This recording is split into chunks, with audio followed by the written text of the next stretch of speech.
Good day, dear readers, viewers, watchers, and listeners. I pray all is well out there. We are going to continue in the book entitled The Sacraments of Eternity. We are still in the chapter, The Blood is Red. Let us continue. Let us resume play. Let us begin.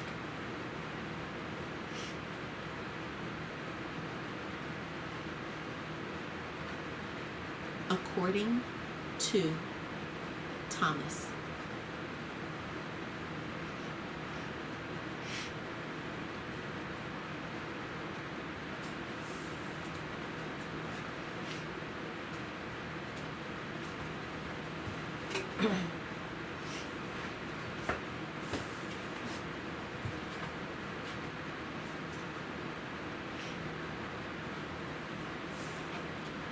I used to be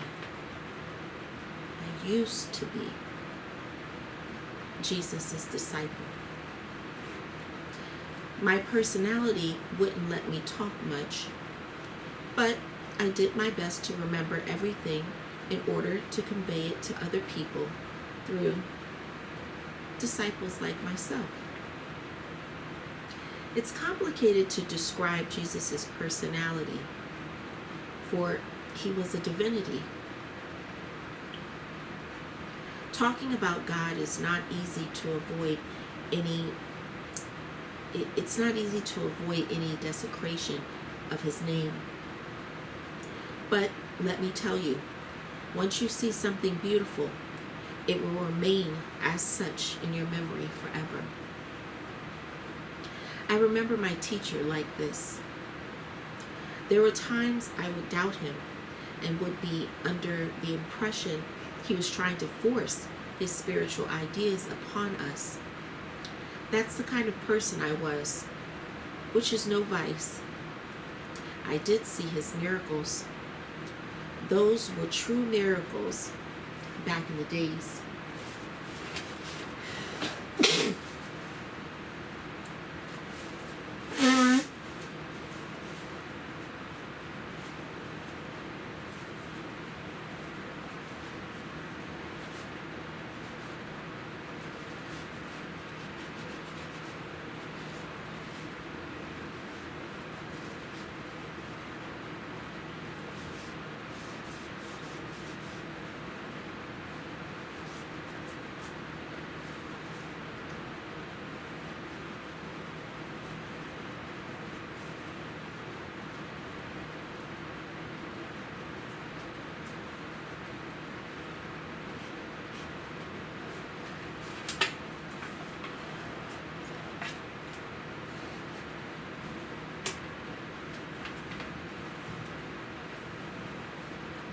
I always thought a few millenniums would pass by and those miracles would look ridiculous to those in the future.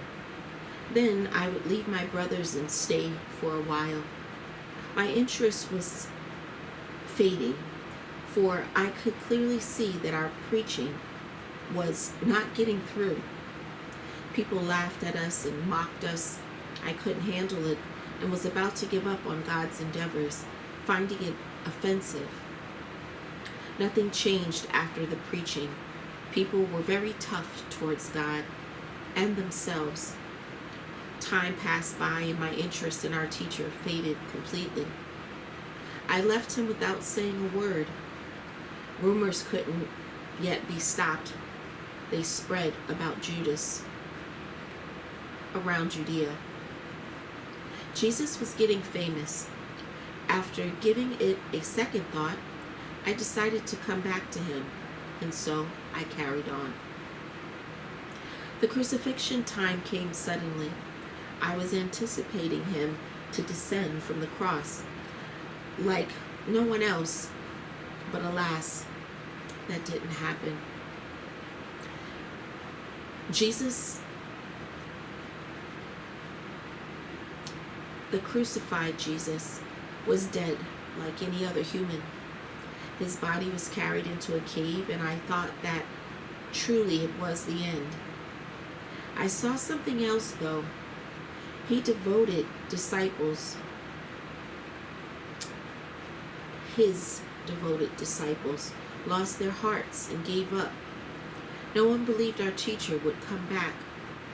So I decided to leave for good. I wanted to get it out of my head. James convinced me to stay and wait until our teacher resurrects. I agreed to stay for a little longer. The resurrection day came. Peter, John, Andrew were rejoicing, and so was everyone else when we saw the tomb was empty. Someone screamed, "It's stolen! Our teacher's body is stolen!" What occurred to me immediately is that it was done on purpose. So we went to John's, sat there silent for a while. Everyone was thinking their own thoughts. I was looking at everyone thinking, that was truly the end. The man was gone with his teaching, and he would never come to see us ever again. As I saw it, death turned out to be stronger than life. I saw many people die, and I didn't see anyone resurrect like Jesus. Peter was crying. "Brothers, have we been deluded?" I'm shaking as I say this, not out of fear, but resentment. We kept silent. Then, within a moment, we saw a blue light. "Peter, Andrew, what is that?" Peter wanted to escape, and so did I. We heard a voice. "Disciples, don't be afraid of me, for this is what I've been talking about." The light was extremely bright. Then it started to fade, and our teacher appeared before us. Someone started crying, "Lord, is that you?" "It is me. I told you I'd come back, so I did." "But you're unrecognizable." "I know. I've taken on God's appearance."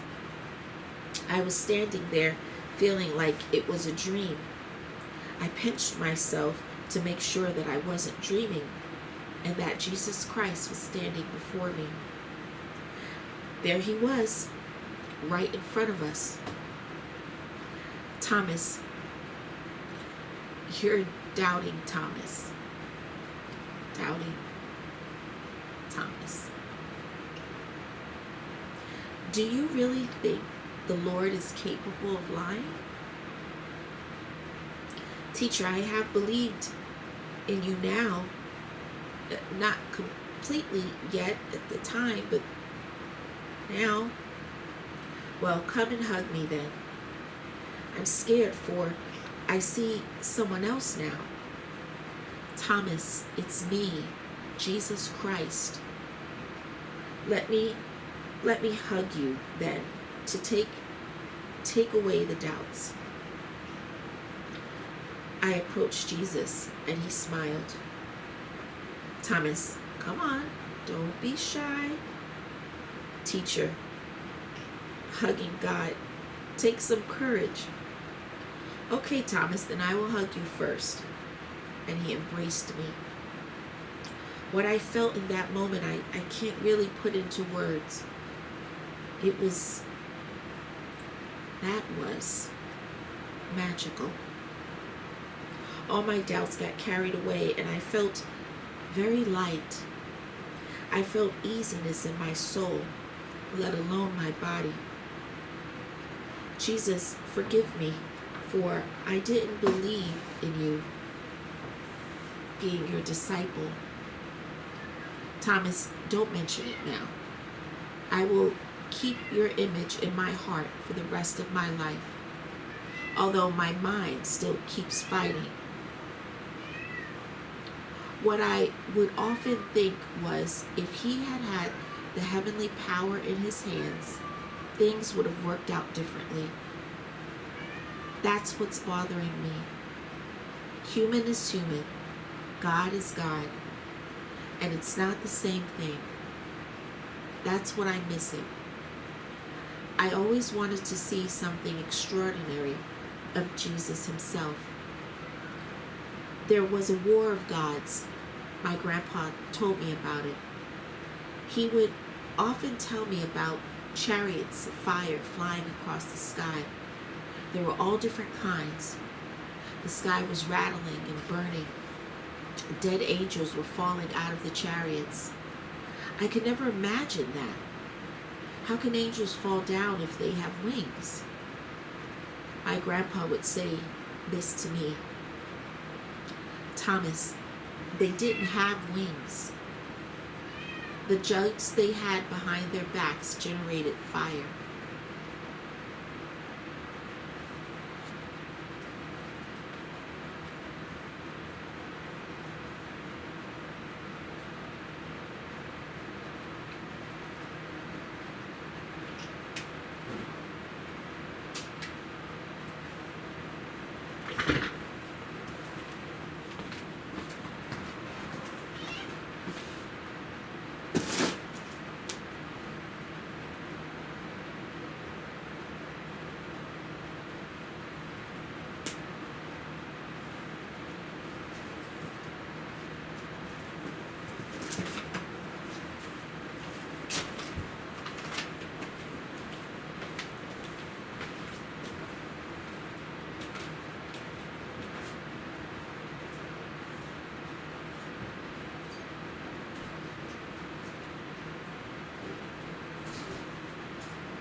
Forgive me.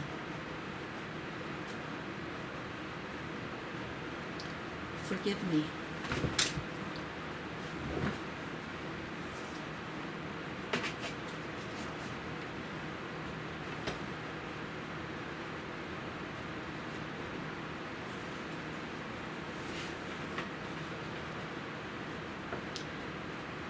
My grandpa said, Thomas, they didn't have wings. The angels, they didn't have wings. The jugs that they had behind their backs generated fire, and they would skip across the sky like eagles. Chariots were projecting flames to hit other chariots. It was a terrifying sight, and when an iron bird went down, it would burn vigorously with clouds of smoke going up. It would rain afterwards, making animals go unconscious and die. A little after that, they would decay. But what was fascinating is that they would glow in the dark, and we were frightened to come anywhere near close to their carcasses. The glowing came out of every dead body. I would spend nights thinking about it and fancy seeing at all any of this in real life. The battle of heavenly powers was haunting me. My life was sweeping through in anticipation. I was expecting something to happen any second and wondering if it had yet happened somewhere else. Doing the preaching job in India, I once met an old man who could tell both the future and the past. He told me a few stories. He called me Safa for some reason. Safa, I have lived many years, and I have seen things no one else has. What really got stuck in my mind was that they were white people, and they were way more intelligent than us. I spoke with them, and they told me they used to live here a long time ago. I laughed. What is this nonsense you're telling me? No, Thomas, it's not nonsense, for I saw them with my own eyes. They would ascend to the sky in their iron boats, and they'd be gone for a while.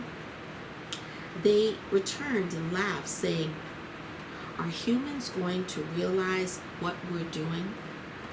They're all coming out so different."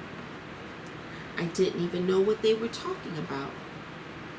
Those God people would take us by the hand without ever hurting anyone, lead us to the mirrors and ask, "Look over here, and you will see the bliss, not of heavenly nature though, but the one that's ahead of you."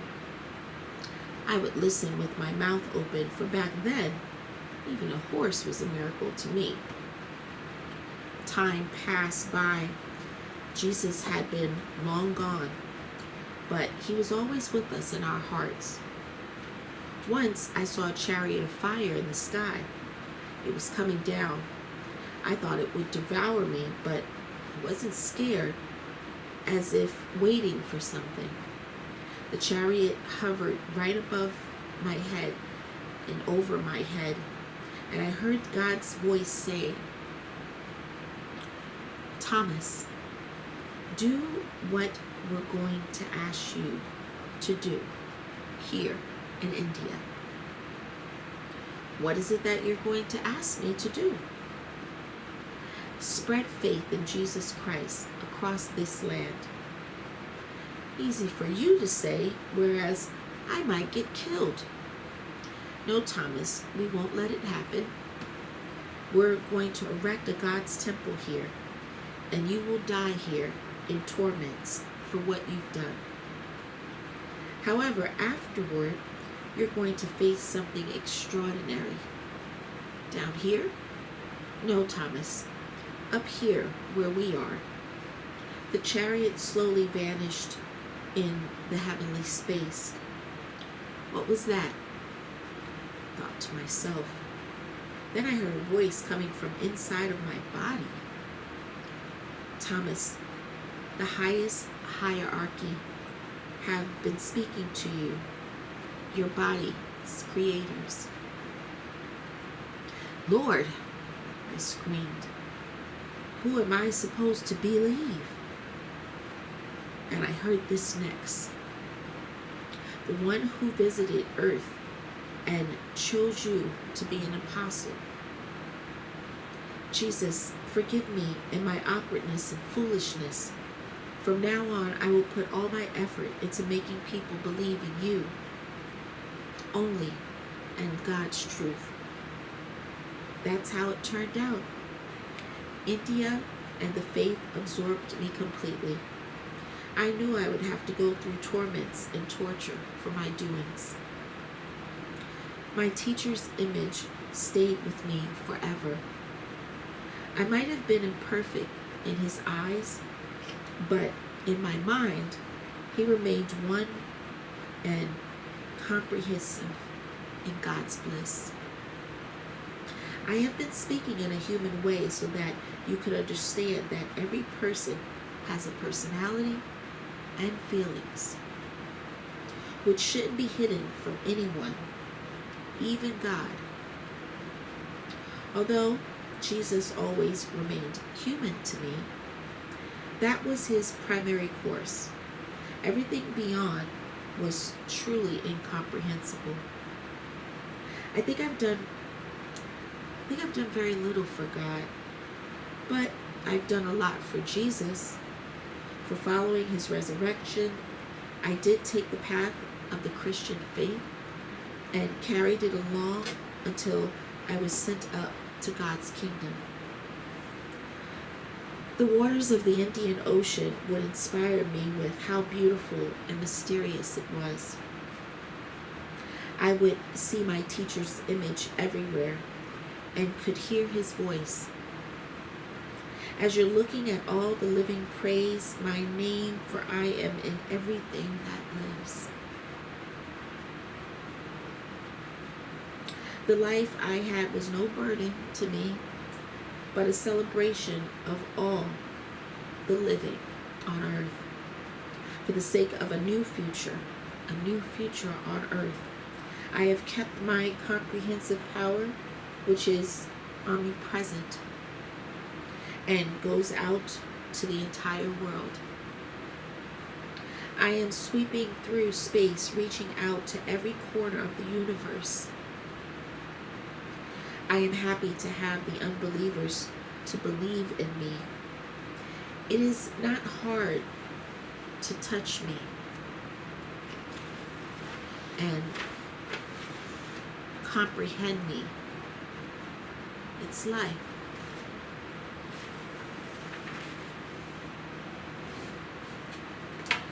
That's the way Thomas realized his lifetime ideal. I'm not saying he realized it too late. What matters is that he did, and touched my soul with his heart. I have revived him. His soul was enlightening. That's what Jesus would say to us who believed in his Father's kingdom and his divine name.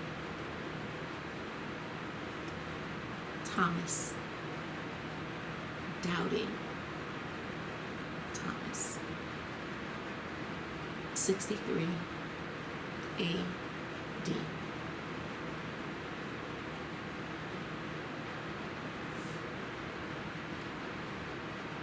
Something extraordinary was happening over in Jerusalem. It was all done purely for the glory of humankind. God rejoiced, but also suffered. God lived in hope that the created around would rise to the level of the heavenly space with its spiritual power.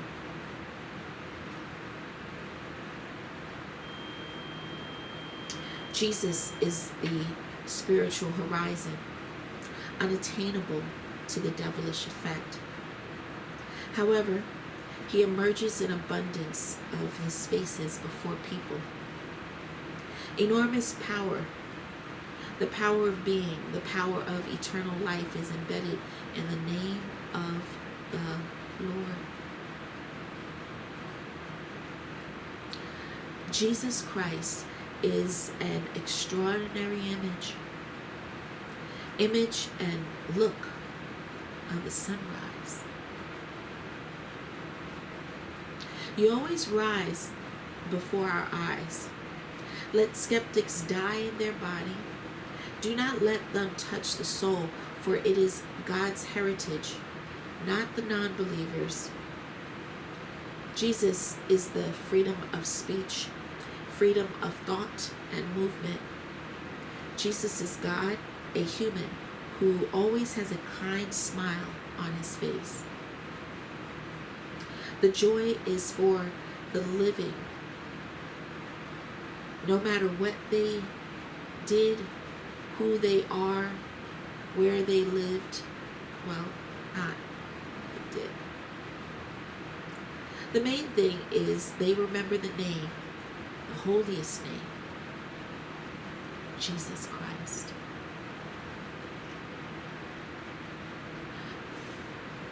Coming from the east, risen from the dead, ascend to immortality, who took us by the hand and showed us what we hadn't known before.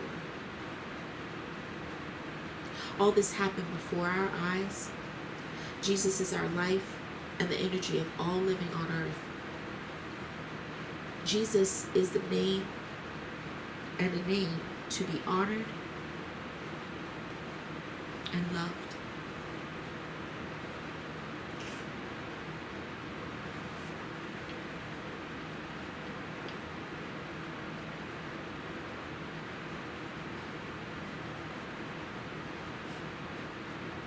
The name to be taken with both hands. The name is to be rested with everything. Jesus is fire. Jesus is the body. Jesus is human tenderness. Jesus is the well-being of civilization. He is not a God. He is above him. And above him is the serenity which we cannot see but feel.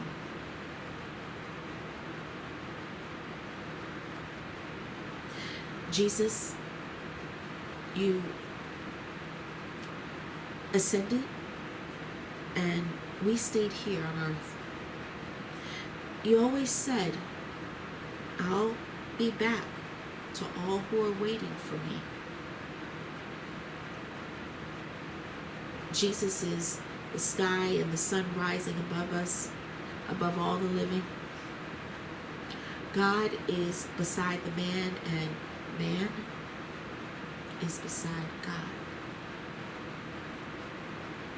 God is light, and light is God.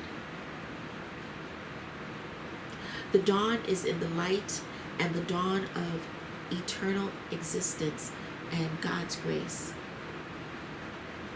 Jesus is the spiritual courage, bliss, charm, and care. A gentle touch, a very kind breath embedded in the face of a human, replenishable and full of all Creator's deeds. He ascends and darts away to the great space. We will sing his truth here on earth. Jesus is the new birth.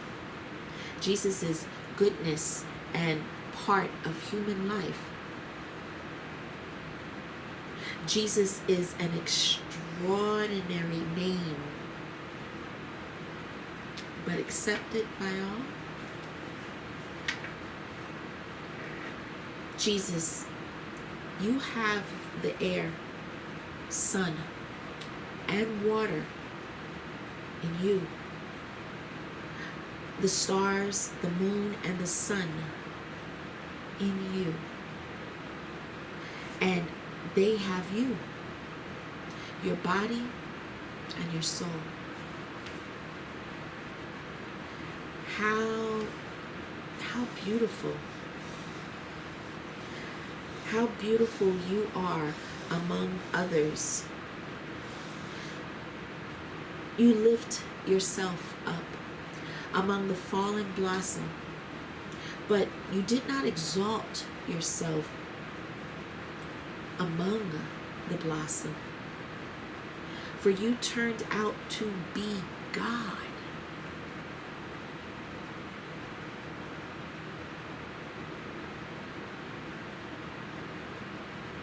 Jesus is an auspicious ideal for the existence of all earthly.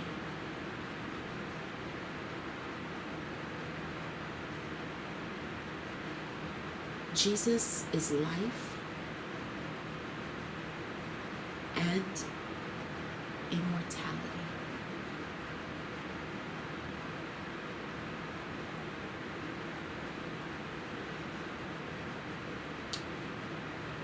From all the holy apostles.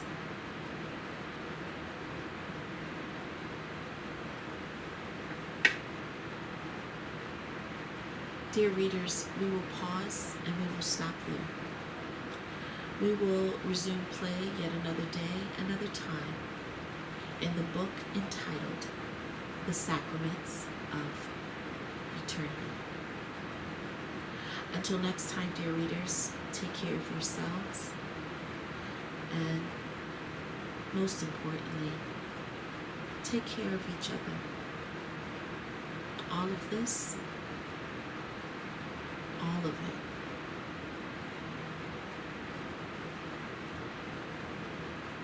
it's in God's hands, and it will be okay.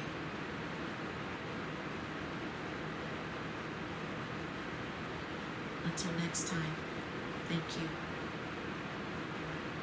and God bless.